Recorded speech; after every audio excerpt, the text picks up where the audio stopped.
देखिए, मैं सबसे पढ़ा लिखा उम्मीदवार हूँ, जितने भी उम्मीदवार हैं। मेरे ऊपर कोई किसी तरह का कोई क्रिमिनल रिकॉर्ड नहीं है। मैं देश दुनिया मैंने देखा है और जमीन पे भी मैं रहता हूँ। मैं इसी मिट्टी का लाल हूँ, इसी मिट्टी का बेटा हूँ। इन्हीं सड़कों पे मुझे चलना है, इन्हीं अस्पतालों में इलाज कराना है, इन्हीं बिजली की समस्याओं में जूझना है। बाहर के लोग आएंगे, 25 तक उनका होटल बुक है, 25 को चुनाव खत्म हो जाएगा, होटल खत्म और आप ढूंढ ही नहीं पाइएगा कहाँ चलेगा। तो हम लोग का होटल नहीं है, हमारा मकान है। अब दोनों महिलाओं को बिठा करके डिबेट करा दीजिए, मैं चैलेंज करता हूँ। वो 17 प्रखंड का नाम तक नहीं बता पाएंगे। लवली आनंद जी यहाँ रेस में बिल्कुल भी नहीं है, 3 नंबर पे वो है। और पूरा जातीय समीकरण, चूंकि मैं पढ़ा लिखा आदमी हूँ, जाति की बात करता नहीं, लेकिन ये सच है। यहाँ जाति समीकरण की बात अगर करते हैं तो उनके पास दलित 0, ब्राह्मण 0, भूमिहार भी समझिए ऑलमोस्ट 0। तो ये कास्ट है ही नहीं। और वैश्य समाज की अगर बात करते हैं 3 हिस्से में बढ़ रहा है। तो एनडीए का जो बेस वोट है उनके पास तो है ही नहीं। जब जनता के हाथ में ताकत होगी, जब वो अफसर के पास जाएंगे, कहेंगे कि मैं उनके सांसद राणा रंजीत का मैं कार्यकर्ता हूँ, मैं उनका भाई हूँ, मैं उनका व्यक्ति हूँ, उनका मजाल नहीं कि उससे घूस मांगे। ये माहौल बनाएंगे जनता के हाथ में। तो जो दबंग कार्यकर्ता जो लोग हैं वो यहाँ के वोटर तो है नहीं, हम उनसे तो वोट मांगने जाएंगे नहीं। बाकी उनके भी पार्टी के लोग हैं, उनके पास वोट मांगने का अधिकार है हमारे पास। हमारे साथ रंजीत जी मौजूद हैं और हम इनसे बात करेंगे कि इन्होंने इनका क्या आकलन है शिवहर को लेकर के, शिवहर लोकसभा क्षेत्र को लेकर के, और ये क्या देख रहे हैं, क्या चुनाव परिणाम होगा, कैसे आप अगर जीतते हैं तो उसके बाद पहला कार्य आपका क्या रहेगा। सांसद की लड़ाई लड़ते लड़ते ही जो है कई समस्याओं का समाधान करते जा रहे हैं हम लोग जी। आज जो हम लोगों ने एक ट्रेंड शुरू किया कि भाई पार्टी कार्यालय शुरू करने से पहले हम कुरान के आयत भी पढ़ाते हैं और पंडित जी का मंत्र भी शुरू होता है। तो एक पहल है, जो राजनीतिक रोटी सेकने वाले जो पार्टियां जिस तरह का जहर लोगों के बीच में फैलाने का काम करते थे, उसको खत्म कर रहे हैं और काफी हद तक हम लोग सफल भी होते जा रहे हैं। एक कैंडिडेट है मेरी तरह जो जाता है नॉमिनेशन फाइल करने तो टीका भी लगाता है और मुस्लिम का टोपी भी लगाता है। तो ये उदाहरण स्थापित करने जा रहे हैं, प्रयास कर रहे हैं। मैं पढ़ा लिखा नौजवान हूँ, पढ़ा लिखा सांसद होऊंगा, एक विजनरी आदमी हूँ जिसने देश दुनिया भी देखा है और धरातल को भी समझता है। लोग ज्यादातर जातिवाद पे वोट गिनती करते हैं, और विकास के ऊपर क्या कहेंगे। शिवहर में 5 सालों के अंदर जब आप जीतते हैं तो विकास किस प्रकार होगी, क्या रहेगा आपका विकास का रोड मैप।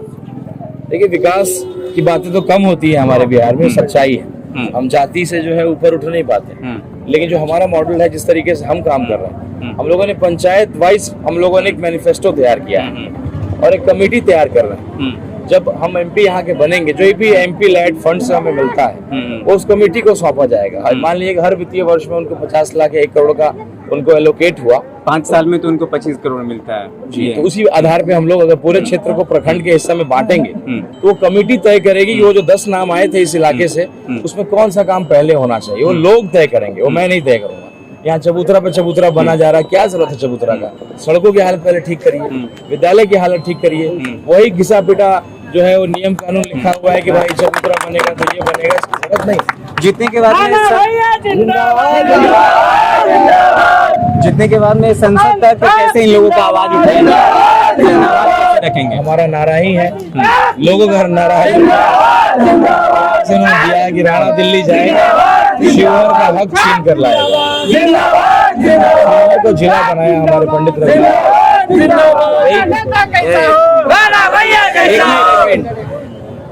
पंडित रघुनाथ झा जी ने जो है इसको जिला बनाया, और लोगों का सपना था कि छोटा जिला है तो खूब जल्दी विकास करेगा, खूब रेट ऑफ स्पीड जो है इसका डेवलपमेंट का वो काफी हाई होगा। तो ऐसा हो नहीं सकता। बाढ़ प्रभावित इलाका रहा, वही सड़कें बार बार टूटी, वही सड़कें बार बार बनी, कोई ऑडिट नहीं, इस तरह की चीजें। तो कहीं ना कहीं जो शिवहर को मिलना चाहिए तो मिला नहीं। जैसा कि आपने बाढ़ की बात की, तो ये बिहार में लगातार और शिवहर में तो सबसे ज्यादा बाढ़ आती है, तो इस पे आप जनता को क्या कहना चाहेंगे। इसका परमानेंट सोल्यूशन बनना चाहिए, इसके रास्ते बनने चाहिए। वही सड़कें बार बार बनती थी और बाढ़ में टूट जाया करता, तो वही पैसा वहीं पे खत्म होता चला जाता। नाली अगर ढंग से नहीं बनाइएगा, पानी का निकासी नहीं हो तो सारी सड़कें जो बनेंगी वो टूट जाएंगी। तो वो इसका ज्ञान होना चाहिए, इसकी जानकारी होनी चाहिए, और लोग जानते हैं कि वहाँ की समस्या मूलभूत क्या है। उनसे आप राय विचार करिएगा, उनसे अगर बातचीत करिएगा तो खुद आपको बता देंगे। शिवहर लोकसभा क्षेत्र वासियों को एक शब्द में क्या कहना चाहेंगे। देखिए, ये कहना चाहेंगे कि शिवहर एक समझदार जनता का क्षेत्र है। और कल मुझे घटना की जानकारी हुई जिसमें एक कैंडिडेट को गाड़ी तोड़ दिया गया, उसके कार्यकर्ताओं को मारा भी गया।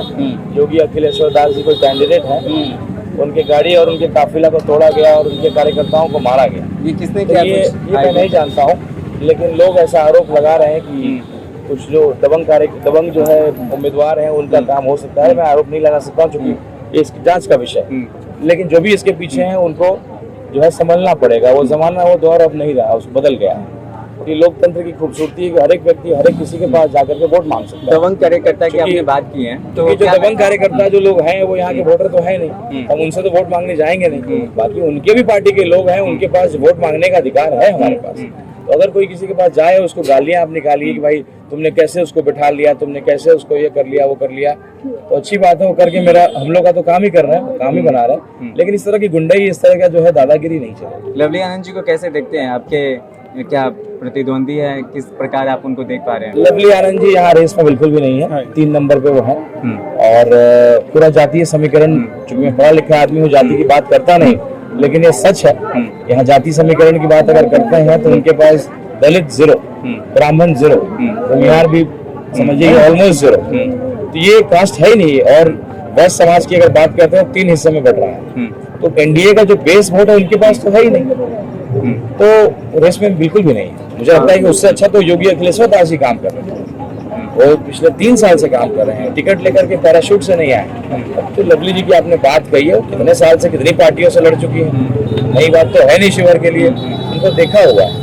और ऋतु जायसवाल के बारे में क्या बोलेंगे? ऋतु जायसवाल एक अच्छी महिला है, पढ़ी लिखी महिला है, लेकिन गलत वक्त पे गलत जगह पे वो आ गई है। ये दौर जो है, इस बार लोग ने मन बना लिया था कि किसी शिवहर के बेटा को ही हम जिताएंगे। अगर फारूक शेख साहब को टिकट मिलता, अमित कुमार टुन्ना जी को टिकट मिलता, जो शिवहर के बेटा संजय गुप्ता जी को टिकट मिलता, तो निश्चित रूप से आरजेडी बहुत पे होती, अच्छी जगह पे होती।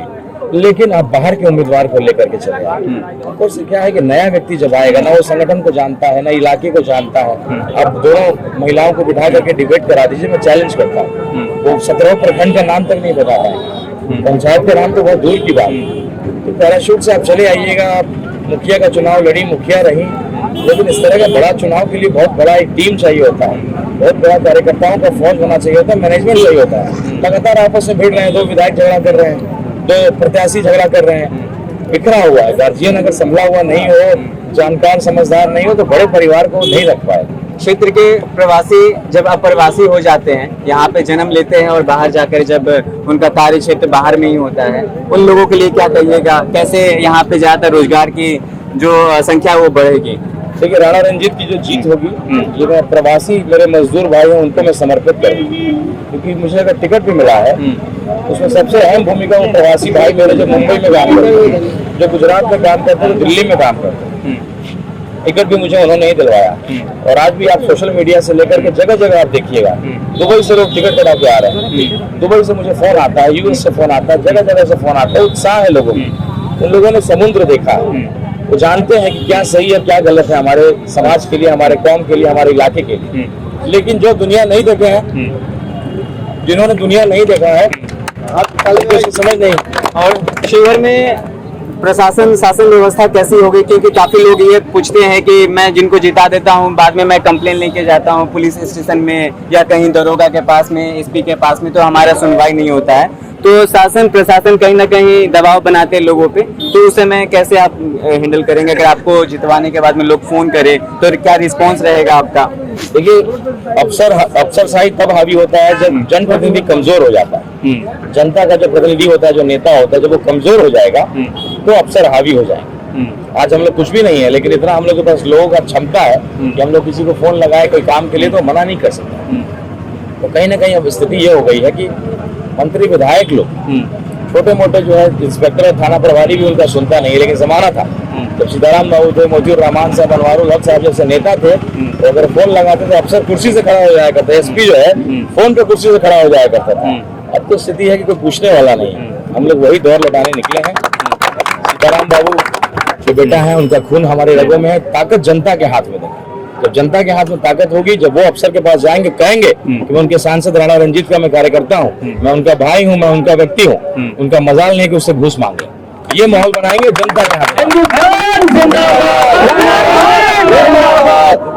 शिवहर लोकसभा क्षेत्र वासियों को एक बार और कुछ अपने बारे में बताइए कि ताकि उनको आपको वोट देना चाहिए, क्या आप उनसे क्या अपील करते हैं? गांव गांव में शोर है,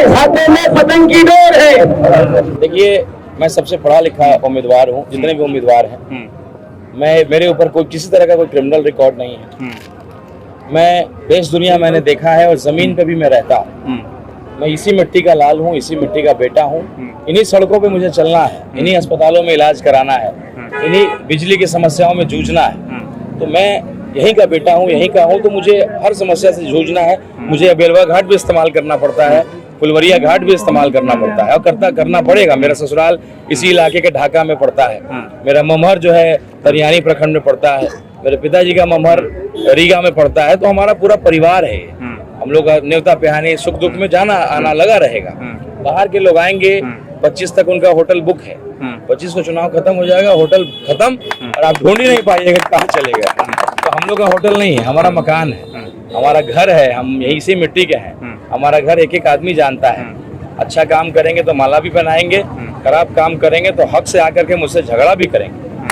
जैसा कि आपने देखा कि हमारे साथ में AIM के राणा रंजीत बने हुए थे, और मैं अभी पिपराही प्रखंड पे था, और आपने देखा कि राणा रंजीत ने किस तरीके से अपने बारे में बताया और विकास कार्यों के बारे में बताया। कैसे वो अगर जीतते हैं तो सांसद दिल्ली तक का सफर कैसे तय करेंगे, और कैसे जनता की आवाज को वहां तक उठाएंगे और यहाँ पे विकास कार्य को आगे बढ़ाएंगे। आप देख रहे हैं नवाचार भारत। कैमरामैन आशुतोष के साथ मैं मनीष कुमार, शिवहर।